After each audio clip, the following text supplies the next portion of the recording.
As I said earlier, it is good for us to be here, to gather as God's family, not only on this, as we continue our journey during this time of Lent to the glory of Easter, but today in a special way because of the commitment that our brothers will make to our life as Franciscan friars.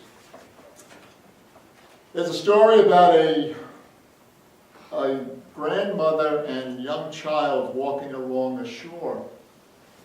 It's a beautiful sunny day. And all of a sudden, this great wave comes and takes the kid and throws him out to sea.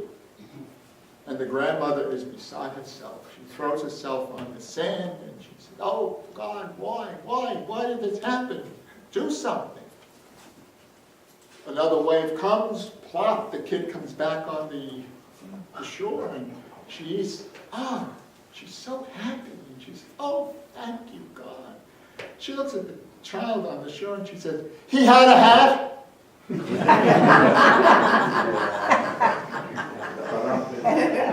Yeah, that didn't come out as bad as some of them usually do. Anyway, that's probably a lot of us. We don't realize the tremendous gifts that God gives us until they might be taken away from us. And every day that we have from God is just that, a gift. And how do we use each day? Are we people who are open to the presence of God in our lives? Or are we people who are constantly looking for a way to get out of what we're expected to be doing? Do we allow the presence of God to truly form us into the person we're supposed to be, into the man or woman we're called to be? Or do we follow some sort of preset idea of what it means to be a good person, a good sister or brother to others, a good Franciscan friar? Do we let God direct us? Or do we worry about what other people might be saying we should be doing?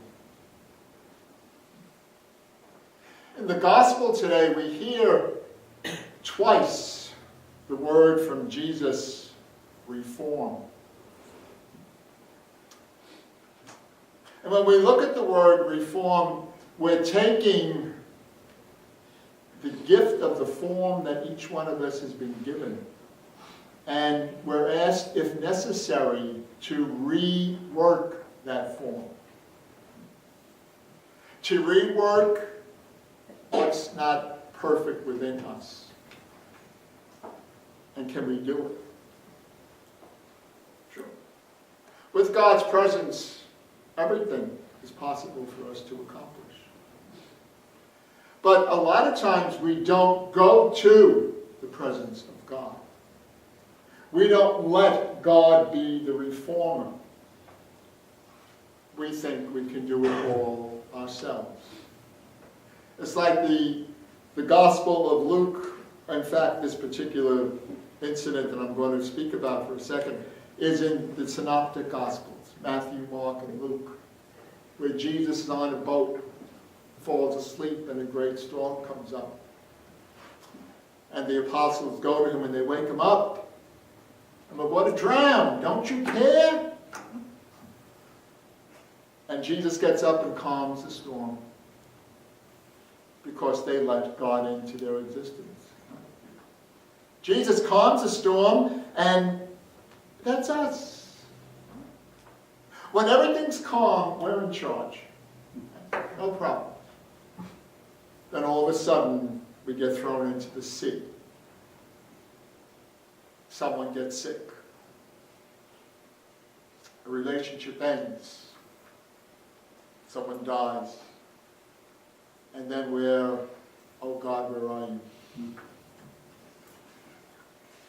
And Jesus asks one question to the people in the boat with him.